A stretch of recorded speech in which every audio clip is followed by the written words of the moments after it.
প্রাণীকোষে কোষচক্রে centrosome চক্র।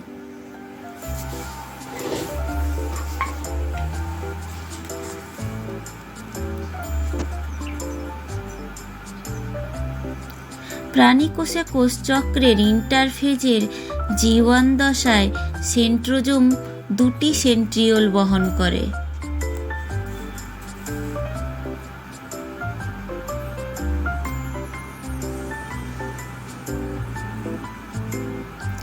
S দশায় এই সেন্ট্রিওল দুটির প্রতিলিপি গঠিত হয়।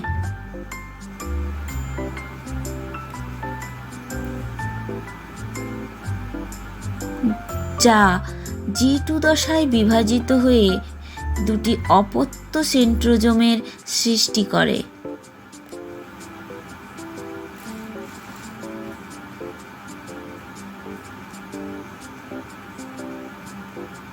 এবং এম ফেজ বা মাইটোটিক ফেজের প্রোফেজ দশাতে সেন্ট্রিওল দুটি ধীরে ধীরে নিউক্লিয়াসের দুই বিপরীত মেরুতে অবস্থান করে।